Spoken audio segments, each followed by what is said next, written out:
Very good morning to all of you. कैसे हैं आप सभी? आशा करता हूं कि मस्त होंगे, जबरदस्त होंगे। मैं डॉक्टर अमर एक बार पुनः आपका हार्दिक स्वागत करता हूं इस online platform magnet mind institute पर। बेटा, अपने लास्ट लेक्चर के अंदर रिप्रोडक्टिव हेल्थ या जनन स्वास्थ्य का जो फर्स्ट लेक्चर है उसको कंप्लीट किया था। अपन ने कॉन्ट्रासेप्टिव मेथड, जो भी बर्थ कंट्रोल मेथड है, उनको क्लियर कर चुके थे अपन लोग। अब अपन इसके आगे की तरफ पढ़ते हैं। इस लेक्चर के अंदर, इस चैप्टर के अंदर आगे की तरफ बढ़ते हैं और जो अपना इस लेक्चर के अंदर जो बेसिक टॉपिक रहेगा वो रहेगा medical termination of pregnancy, MTP. ठीक है, देखते हैं बेटा एमटीपी है क्या। Medical termination of pregnancy, question यही आ सकता है कि what is the full form of MTP. तो ध्यान रखना, यहीं पे आपकी फुल फॉर्म पहले आ सकती है कि एमटीपी की फुल फॉर्म क्या है। Medical termination of pregnancy. Is that clear? Medical termination of pregnancy. देखते हैं बेटा मेडिकल टर्मिनेशन ऑफ प्रेगनेंसी है क्या। बेटा, अगर कोई कपल है, उन्होंने अनप्रोटेक्टेड कॉपुलेशन किया और अनप्रोटेक्टेड कॉपुलेशन के बाद जो लेडी है वह प्रेग्नेंट हो गई, या ऐसा हो कि जो भी कपल है वह किसी न किसी जेनेटिक डिसऑर्डर से ग्रसित है, तो 101% उनका बच्चा भी क्या होगा, उस मेडिकल डिसऑर्डर से ग्रसित होगा। तो वो अगर कपल ये चाहते हैं कि उनका बच्चा जो है वह न हो, प्रेगनेंसी जो है वह टर्मिनेट हो जाए, तो इसी को अपन लोग क्या बोलते हैं बेटा, मेडिकल टर्मिनेशन ऑफ प्रेगनेंसी कहते हैं। या मैं कह सकता हूं कि अगर कोई रेप केस हो गया, बलात्कार हो गया, और जो भी पीड़िता है वह पीड़िता प्रेग्नेंट हो गई, तो कोई भी या एक सभ्य समाज यह नहीं चाहेगा कि वह लेडी बच्चे को पैदा करे। तो उस समय जो है, जो प्रेगनेंसी को टर्मिनेट करने का जो प्रोसेस है उसे अपन लोग बोलते हैं MTP, medical termination of pregnancy. है क्या बेटा? इट इज इंटेंशनल और voluntary termination of pregnancy before full term. मतलब गर्भावस्था पूर्ण होने से पहले, गर्भावस्था के पूर्ण होने से पहले जानबूझकर या स्वैच्छिक रूप से गर्भ को समापन करना क्या कहलाता है बेटा? चिकित्सीय सगर्भता समापन कहलाता है। क्या कहलाता है बेटा? चिकित्सीय सगर्भता समापन या प्रेरित गर्भपात कहते हैं इसको बेटा। इंड्यूस एबॉर्शन भी कहा जाता है। क्या बोलते हैं बेटा? इंड्यूस एबॉर्शन भी कहते हैं। कि द इंटेंशनल और voluntary termination of pregnancy before full term is called as medical termination of pregnancy और induce abortion.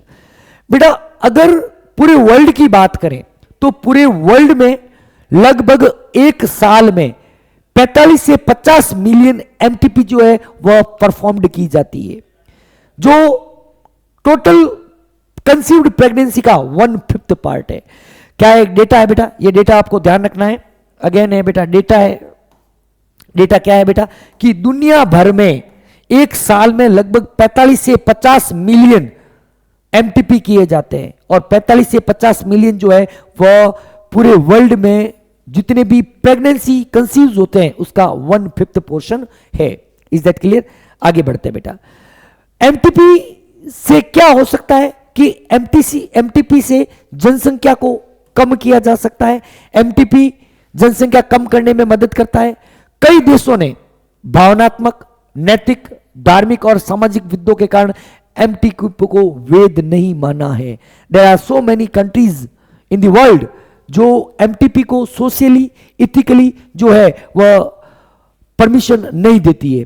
MTP help to decrease the population. Many countries have not legalized MTP due to the emotional, ethical, religious and social issue। ठीक है, फिर अगला देखना, भारत सरकार ने बेटा MTP का कुछ फायदा है तो नुकसान भी है, इसलिए इसके मिसयूज को रोकने के लिए गवर्नमेंट ऑफ इंडिया GOI ने, भारत सरकार ने अवैध कन्या भ्रूण हत्या को रोकने के लिए कुछ सख्त शर्तों के साथ 1971 में MTP को कानूनी रूप से स्वीकृति दी है। Government of India legalise MTP in 1971। MTP को कब? एमटीपी, ये ध्यान रखना बेटा, गवर्नमेंट ऑफ इंडिया ने कब लागू किया? 1971 के अंदर। ये क्वेश्चन पूछा जा सकता है। ठीक है, टू चेक लीगल, क्योंकि इसका इलीगल फीमेल फोइटाइटिस मतलब कन्या भ्रूण हत्या, इसको बोलते हैं बेटा कन्या भ्रूण हत्या। ठीक है, ये चीज आप लोग थोड़ी सी ध्यान रखना। आगे बात करते हैं बेटा, what is the importance of MTP. MTP के महत्व क्या है?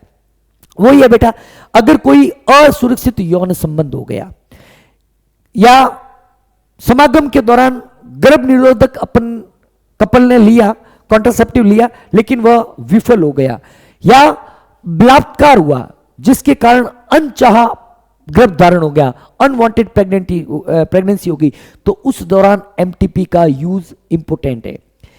यह उन मामलों में आवश्यक है जहां गर्भावस्था को जारी रखना या तो मां के लिए या भ्रूण दोनों के लिए क्या हो, हानिकारक हो। कि लेडी प्रेग्नेंट तो हो चुकी है, लेकिन अगर वह प्रेगनेंसी से पार्चुरेशन होगा, अगर प्रसव क्रिया की तरफ जाएगी, तो या तो बच्चा खत्म हो जाएगा या मां खत्म हो जाएगी। इस केस में एमटीपी को करना बहुत जरूरी है। To avoid unwanted pregnancy due to casual intercourse और failure of the contraceptive use during coitus और रैप्स। ठीक है, it is essential in cases where continuation of pregnancy could be harmful to the mother or to the fetus or both। यदि मां के लिए या बच्चे के लिए या दोनों के लिए वह प्रेगनेंसी हानिकारक है, तो उस केस के अंदर एमटीपी का इंपोर्टेंस बढ़ जाता है।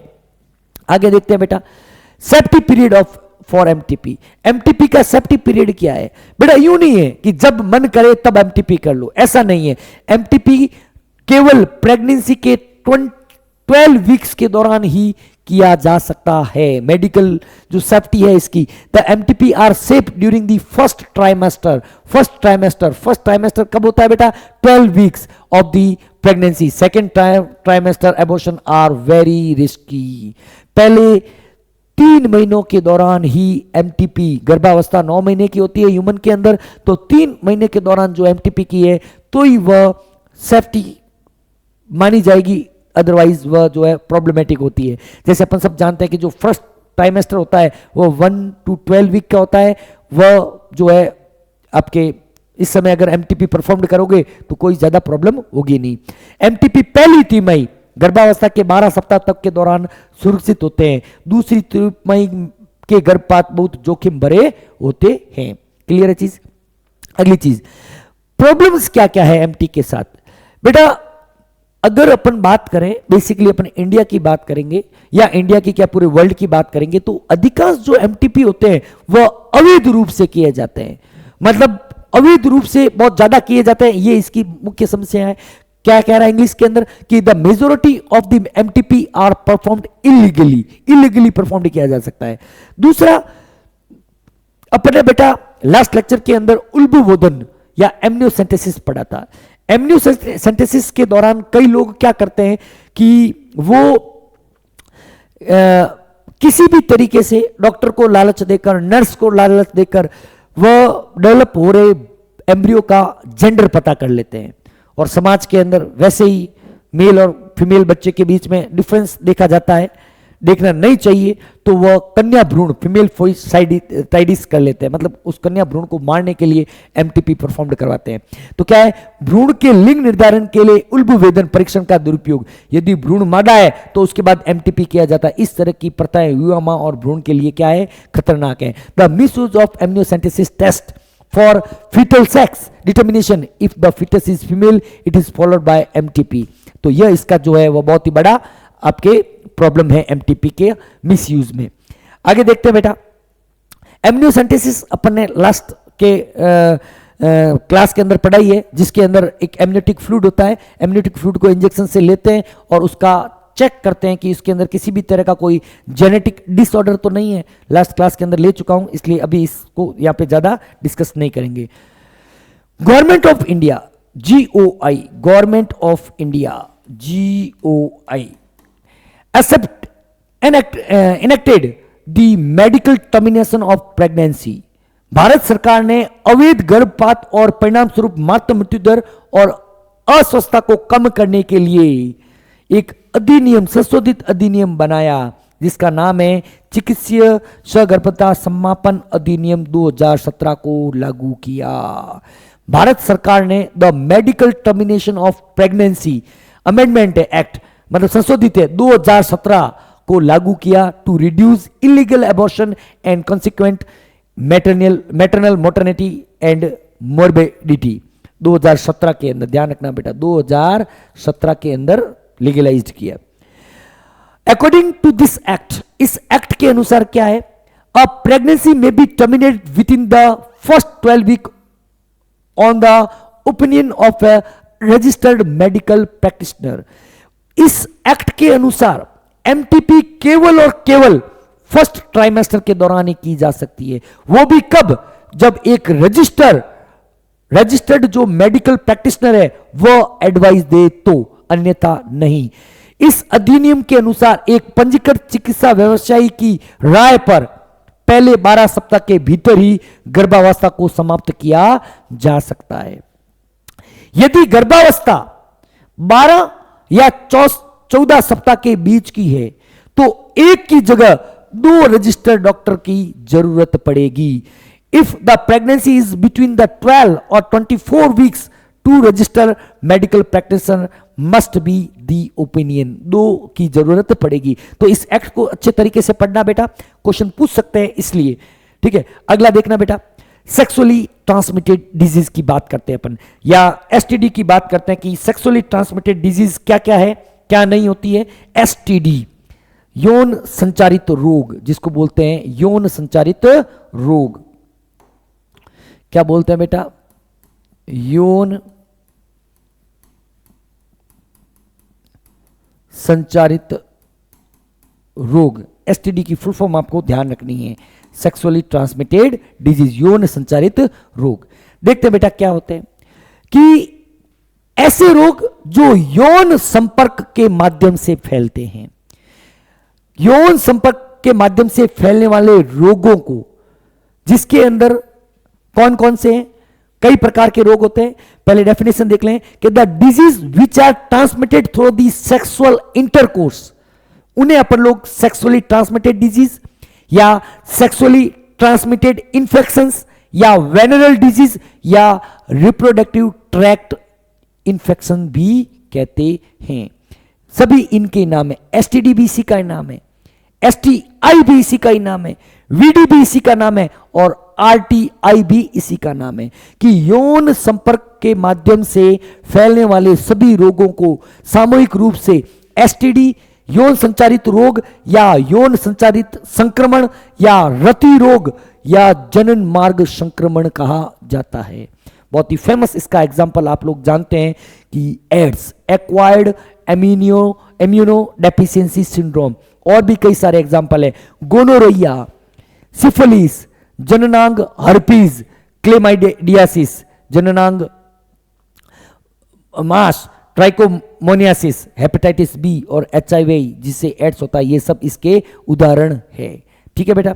अब अगर अपन बात करें इनमें से हेपेटाइटिस बी और एचआईवी, हेपेटाइटिस बी और एचआईवी की बात करें, एड्स की बात करें, तो ये जो है वह अगर सेक्सुअल इंटरकोर्स के साथ साथ इंजेक्शन की सुई, सर्जिकल अगर उपकरणों को साझा किया जाए तो भी फैल सकते हैं कि by sharing of injection needles, surgical instrument से भी क्या हो सकते हैं, हेपेटाइटिस बी और एचआईवी जो है एक रोगी पुरुष से स्वस्थ पुरुष की तरफ जा सकते हैं। ब्लड ट्रांसफ्यूजन से, बाय ट्रांसफ्यूजन ऑफ ब्लड, रक्त से जा सकते हैं, या इन्फेक्टेड मदर से, वो बच्चे के अंदर भी from infected mother to foetus के अंदर एचआईवी और हेपेटाइटिस बी जो है वह ट्रांसफर हो सकते हैं। आगे बढ़ते हैं बेटा। फैक्ट एक चेक करना है। एक फैक्ट है बेटा, क्या है कि hepatitis B, genital herpes and HIV are completely curable, इनका इलाज संभव है।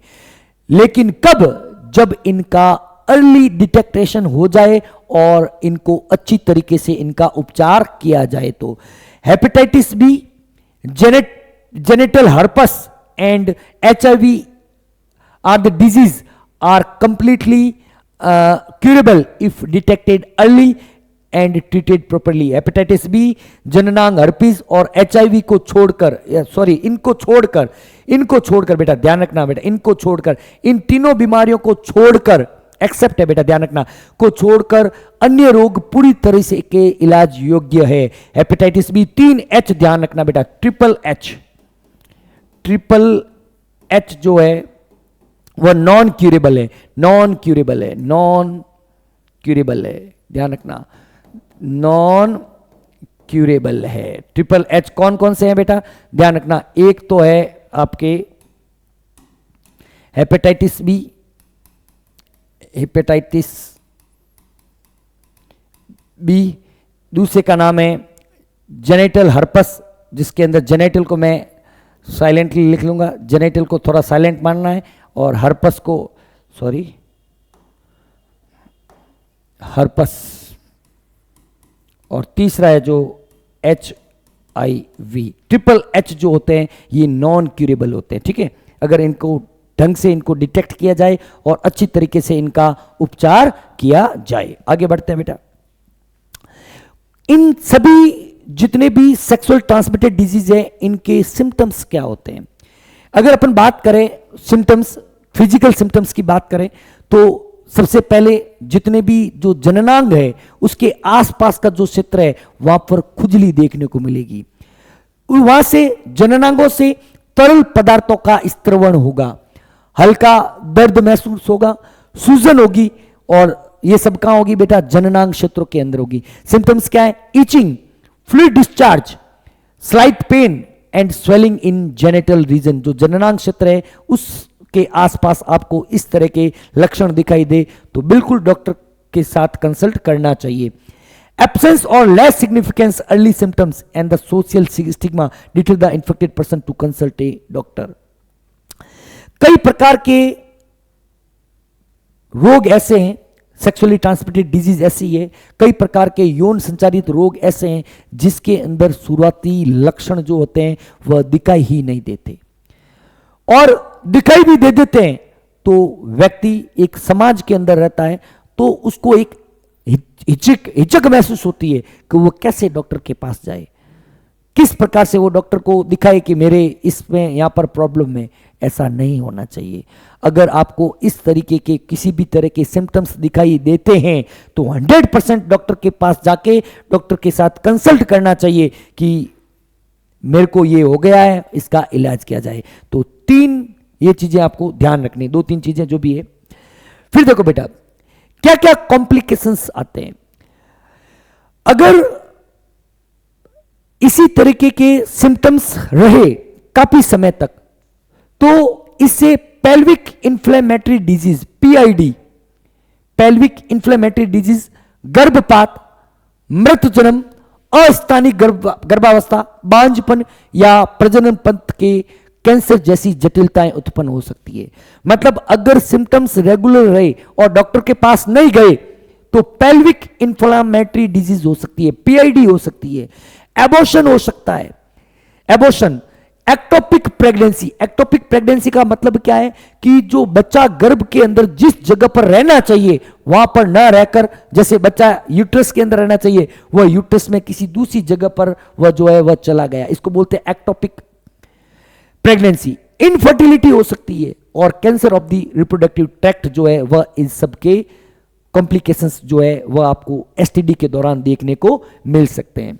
आगे बढ़ते हैं बेटा, all person are vulnerable to the STDs। हालांकि सभी व्यक्ति STD के प्रति संवेदनशील है, फिर भी इसके किस वर्ग के बच्चों के लिए यह बहुत ही अधिक घातक साबित हो सकती है, किसको ज्यादा रिस्क है, जो 15 से 24 साल के जो आयु वर्ग के व्यक्ति है उनके लिए वो ज्यादा हाईली रिस्की ग्रुप है कि these are very high among the person in the age group of 15 to 24 years. 15 से 24 वर्ष के आयु वर्ग के व्यक्तियों में यह बहुत अधिक देखने को मिलता है। हालांकि सभी व्यक्ति जो है ST के प्रति संवेदनशील होते हैं। आगे बढ़ते हैं बेटा, फिर देखो बेटा अगला जो टॉपिक है आपके सामने वह है infertility and assisted reproductive technology. बांझपन और सहायक प्रजनन प्रौद्योगिकियां, ART। मैंने कहा था ना ये जो चैप्टर है बेटा, इस चैप्टर के अंदर ज्यादा से ज्यादा फुल फॉर्म्स है। मैं आपके फुल फॉर्म्स के काफी सारे आपको क्वेश्चंस कराऊंगा, आप लोग अच्छी तरीके से फुल फॉर्म्स को लर्न करिएगा। तो इसका जो सेकंड टॉपिक है इनफर्टिलिटी, बांझपन and assisted reproductive technology, ART क्या होता है। बेटा पहले अपन देखते हैं कि बांझपन क्या है, इनफर्टिलिटी क्या है। बेटा कोई कपल है, उन्होंने कई सालों तक रेगुलर अनप्रोटेक्टेड कॉपुलेशन किया, संभोग किया, लेकिन फिर भी उनके बच्चे नहीं हो रहे हैं, तो ये क्या है, यह स्थिति जो है वह आपके इनफर्टिलिटी या बांझपन कहलाती है। देखते हैं स्लाइड की हेल्प से इसको कि इनफर्टिलिटी क्या है या बांझपन क्या है। यह अगर कोई कपल 2 साल तक असुरक्षित यौन सहवास करे फिर भी उसमें गर्भ धारण ना हो, तो यह जो कंडीशन है, इस कंडीशन को आप क्या कहोगे बेटा, बांझपन कहोगे। क्या है, यह 2 साल के असुरक्षित यौन सहवास के बाद भी गर्भधारण करने या बच्चा उत्पन्न करने में असमर्थता है। It is the inability to conceive or produce children even after 2 years of unprotected sex cohabitation। यहां पे क्या बात ध्यान रखनी है, 2 साल की बात ध्यान रखनी है, 2 साल का वो पूछ सकता है। क्लियर है चीज, आगे देखते हैं बेटा। बांझपन के क्या कारण हो सकते हैं या क्या उसके रीजन है वो देखते हैं।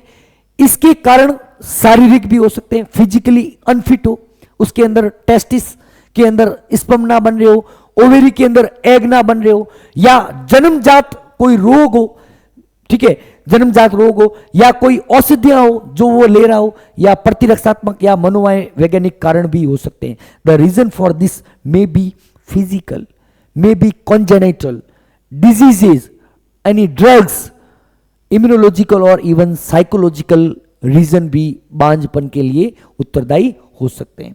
आगे देखते हैं बेटा, क्या क्या ट्रीटमेंट्स है, जितने भी ट्रीटमेंट्स है जो बांझपन के दूर करने के लिए काम में लिए जाते हैं, उन्हीं को अपन लोग क्या बोलते हैं, असिस्टेड रिप्रोडक्टिव टेक्नोलॉजी कहते हैं। कि इन विकारों का उपचार बांझपन क्लिनिकों में सहायक जनन प्रौद्योगिकी की सहायता से किया जा सकता है। मतलब ART बेसिकली क्या है, ART वह तकनीकें जिसकी सहायता से बांझपन को दूर किया जा सकता है, उन सभी को अपन क्या कहेंगे बेटा, ART कहते हैं, असिस्टेड रिप्रोडक्टिव टेक्नोलॉजी। कौन कौन सी तकनीकें हैं देखते हैं बेटा।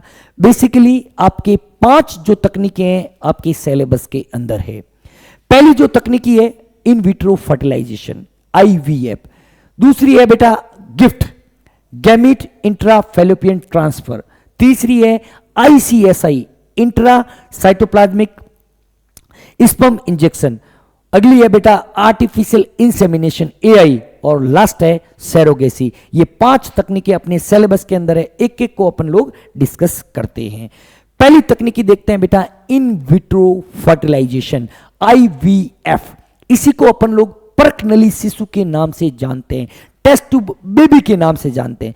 बेसिकली बेटा इसके अंदर क्या करते हैं कि इसके अंदर जो निषेचन की क्रिया है, निषेचन की क्रिया एक टेस्ट ट्यूब के अंदर या परकनल के अंदर की जाती है, और निषेचन के परिणाम स्वरूप जो प्रोडक्ट बनता है उस प्रोडक्ट को या उस एम्ब्रियो को ट्रांसफर किया जाता है मां के गर्भाशय के अंदर। तो ऐसा नहीं है कि टेस्ट ट्यूब के अंदर बेबी बनाएंगे, ऐसा नहीं है। टेस्ट ट्यूब के अंदर केवल निषेचन की क्रिया होती है। देखते हैं बेटा, in this method ova from the wife and the sperm from the husband are collected and are induced to form zygote.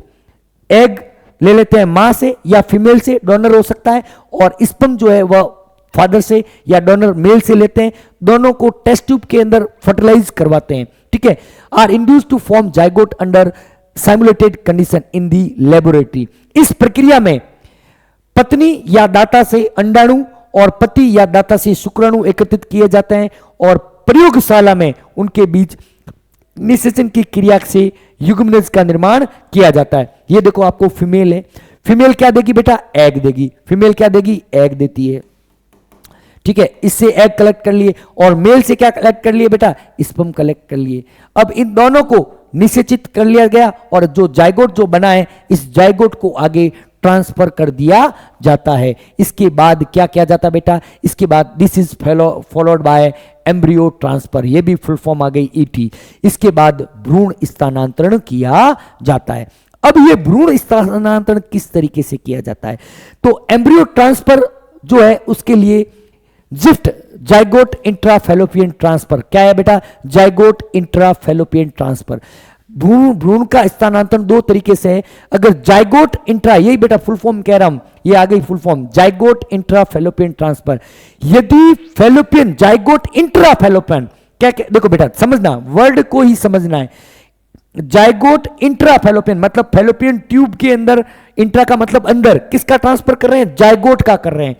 यदि फेलोपियन ट्यूब में जाइगोट, और जाइगोट कब, 8 कोरक कोशिकाओं तक का, 8 ब्लास्टोमियर तक का अगर जाइगोट ट्रांसफर करते हैं तो उसको बोलते हैं बेटा जिप्ट बोलते हैं। क्या बोलेंगे, जिप्ट। कि ट्रांसफर ऑफ जाइगोट और early embryo with up to 8 blastomere is what is called into the fallopian tube is called as ZIFT. इसको कहते हैं जाइगोट।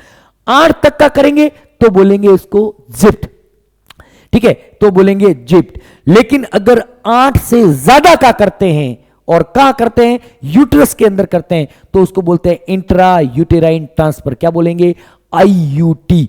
ध्यान से देखना, इंट्रा का मतलब अंदर, किसके अंदर करेंगे, यूट्रस के अंदर। वहां पर क्या कर रहे थे, जिप्ट के अंदर अपन बात कर रहे थे कि जाइगोट इंट्राफेलोपियन ट्रांसफर, जाइगोट कब तक का, 8 कोशिकीय अवस्था का जाइगोट कहां ट्रांसफर किया जाता है, फेलोपियन नलिका के अंदर। लेकिन अगर 8 से ज्यादा का है तो उसको फेलोपियन नलिका में न कर उसका जो ट्रांसफर है, उसका ट्रांसफर जो बेटा आपके यूट्रस के अंदर किया जाता है, इसको बोलते हैं इंट्रा यूटेराइन ट्रांसफर। यहां पर क्या कहेंगे, 8 से ज्यादा का क्या क्या अपने यूट्रस के अंदर किया, लेकिन 8 से कम तक का है, 8 तक का है, उसको कहां किया अपने, ये तो हो गया आपके जिप्ट।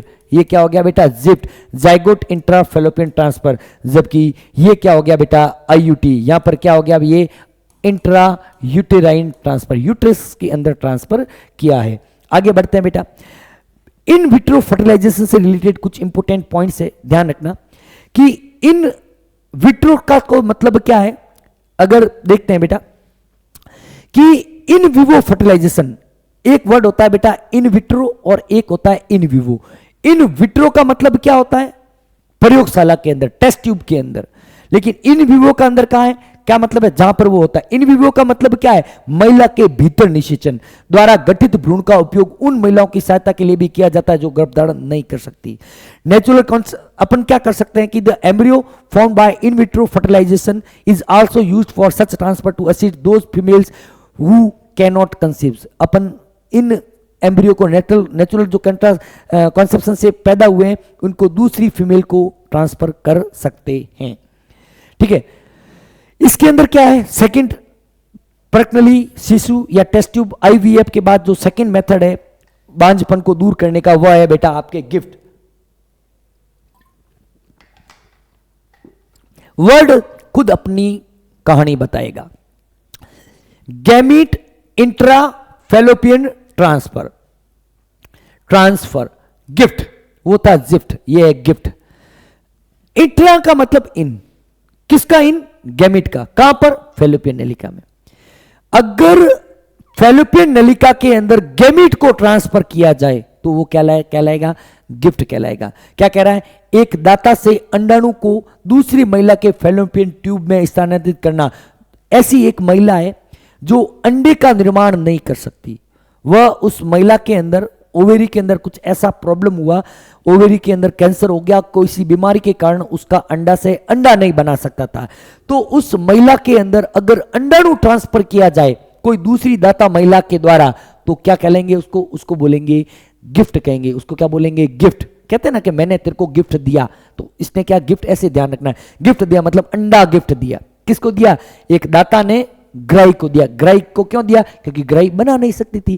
कि एक दाता से अंडाणु का दूसरी महिला के फेलोपियन ट्यूब में स्थानांतरण जो अंडाणु का उत्पादन नहीं कर सकती है, लेकिन अंडा तो नहीं बना सकती, लेकिन निषेचन और प्रेगनेंसी के लिए बेहतर वातावरण दे सकती है। उसके लिए क्या काम मिलेंगे अपन लोग बेटा? उसके लिए आपके गिफ्ट काम मिलेंगे। The transfer of an ovum from a donor into the fallopian tube of another female who can not produce ovum but can provide suitable environment for fertilisation and development is called as GIFT. इसको अपन लोग क्या बोलेंगे बेटा? Gift बोलेंगे। Clear है? आगे बढ़े बेटा। अगला देखना बेटा। अगला है बेटा इंट्रासाइटोप्लाज्मिक स्पर्म इंजेक्शन। मैं कह रहा हूं ना, biology is the game of words. Biology बेटा शब्दों का खेल है, आपको केवल शब्द को पकड़ना है। इंट्रासाइटोप्लाज्मिक स्पर्म इंजेक्शन मतलब किसका इंजेक्शन देंगे बेटा? स्पर्म का। किसका इंजेक्शन देंगे? स्पर्म का। किस में देंगे? साइटोप्लाज्म में। किसके साइटोप्लाज्म में देंगे? एग के साइटोप्लाज्म में। इसमें क्या करते हैं बेटा कि इसके अंदर एग को पकड़ा और एग को पकड़ लिया पिपेट की हेल्प से और उसके अंदर डायरेक्टली ये देखो स्पर्म इंजेक्शन है, इंजेक्शन से डायरेक्टली स्पर्म को है एग के न्यूक्लियस के अंदर डाल दिया जाता है। कि एक प्रयोगशाला प्रक्रिया जिसमें एक एकल शुक्राणु को सीधे अंडे में इंजेक्ट किया जाता है। निषेचन के बाद जब निषेचन हो गया तो भ्रूण को महिला के गर्भाशय में प्रत्यारोपित किया जाता है। In this a laboratory procedure है in which a single sperm is injected directly into the egg of female and after the fertilization the embryo is implanted into the woman's uterus. Is that clear? ICSI. अगला देखते हैं बेटा artificial insemination AI। ये कोई AI बेटा वो artificial intelligence ही नहीं है, आर्टिफिशियल इंसेमिनेशन है। आर्टिफिशियल इंसेमिनेशन, आर्टिफिशियल इंसेमिनेशन में क्या होता है बेटा कि इसके अंदर पति या दाता से वीर्य को एकत्रित कर लेते हैं और महिला के योनि या गर्भाशय में प्रवेश करवाया जाता है। इसके अंदर क्या करेंगे? जो पति या दाता है उससे शुक्राणुओं को वीर्य को एकत्रित कर लेंगे। देखो बेटा कोई ऐसा कपल है जिसके अंदर मेल पार्टनर जो है, मेल पार्टनर तो स्पर्म तो बना सकता है लेकिन उसके अंदर जो बनने वाले स्पर्म की जो संख्या है वह काफी कम है। एक बार में एजुकेशन के दौरान उसमें जो भी स्पर्म रिलीज होते हैं उनका अगर नंबर कम है तो क्या करेंगे? उसके स्पर्म रिलीज को इकट्ठा कर लिया जाएगा, सीमन को इकट्ठा कर लेगा और 2-3 बार इकट्ठा करने के बाद इकट्ठा करके एकत्रित करके एक साथ ही उसको फीमेल के वेजिना के अंदर ट्रांसफर करेंगे। इसको बोलेंगे आर्टिफिशियल इंसेमिनेशन, कृत्रिम गर्भाधान तकनीकी। अब पढ़ते हैं इसको। पति या दाता से एकत्रित किए गए वीर्य को कृत्रिम रूप से महिला के योनि या गर्भाशय में प्रवेश कराया जाता है। गर्भाशय में कृत्रिम गर्भाधान को अंत गर्भाशय गर्भाधान के रूप में जाना जाता है। इसको IUI, इंट्रायूटेराइन इंसेमिनेशन। यह तकनीकी उस पुरुष साथी के लिए उपयोगी है जो महिला को गर्भ धारण कराने में असमर्थ है या जिसमें शुक्राणुओं की संख्या कम है। Is that clear? I think समझ में आ गया होगा। नेक्स्ट देखते हैं बेटा सैरोगेसी। सैरोगेसी या जिसको बोलते हैं बेटा किराए की कोख। किराए की कोख, इसमें क्या है बेटा? अगर कोई महिला है जो बच्चा पैदा करने में असमर्थ है क्योंकि या तो वो महिला बांझ है या उसको गर्भ धारण करने में असमर्थ है, तो इस प्रकार के बांझपन को दूर करने के लिए सैरोगेसी या किराए की कोख का यूज किया जाता है। जिसमें क्या करते हैं कि एक महिला उस जोड़े के लिए बच्चा पैदा करती है जो बच्चा पैदा करने में असमर्थ है। आप लोग देख रहे हो ये एक कपल है, ये क्या है? दोनों कपल है, ये दोनों एक कपल है, लेकिन इसमें यह महिला बच्चा पैदा करने में असमर्थ है। इन्होंने क्या किया? इसको सैरोगेसी ले ली, इसकी कोख जो है वह किराए पे ले ली और ये जो बच्चा है फिर जो है 9 महीने तक इस किराए की कोख में रहता है और जब बच्चा पैदा होता है तो ये इस कपल को बच्चा दे दिया जाता है। कि यह एक महिला उस जोड़े के लिए बच्चा पैदा करती है जो बच्चा पैदा करने में असमर्थ है क्योंकि पत्नी या तो बांझ है या गर्भ धारण करने में असमर्थ है।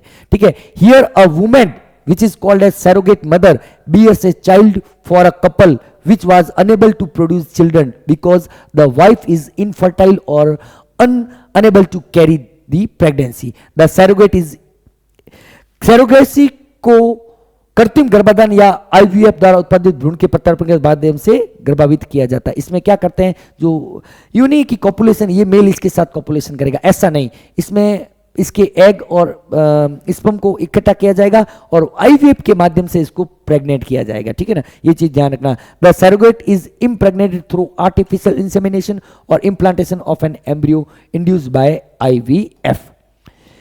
आगे बात करते हैं बेटा, ये अपन ने एआरटी की अलग अलग वीडियो को पढ़ा, लेकिन एआरटी की समस्याएं क्या है, what is the main problems related with ART. बेटा एआरटी जो है वह हमेशा एक विशिष्ट पेशेवरों, जो इतने भी डॉक्टर होते हैं, मेडिसिनल प्रैक्टिशनर होते हैं, उनके द्वारा ही किया जाना चाहिए। और भारत के अंदर ऐसे मेडिकल प्रैक्टिशनर्स की संख्या बहुत ही कम है। इसके लिए विशिष्ट पेशेवरों द्वारा उच्च परिशुद्धता से संचालन और महंगे उपकरणों की आवश्यकता होती है, इसलिए ये सुविधाएं केवल बहुत केंद्रों में उपस्थित है। इसी के साथ कई प्रकार की भावनाएं, धार्मिक भावनाएं, सामाजिक भावनाएं वो भी जुड़ी हुई है। It required higher precision handling by specialised professional and expensive instruments, therefore these facility are available only very few center. In this different type of emotional, religious and social problems are arises. तो बांझपन को दूर करने का सबसे better जो है वो तरीका क्या है, वह है लीगल एडॉप्टेशन, कानूनी दत्तक पुत्र। कानूनी दत्तक पुत्र उन जोड़ों के लिए सबसे अच्छे तरीके में से एक है जो माता पिता बनने की चाह रखते हैं।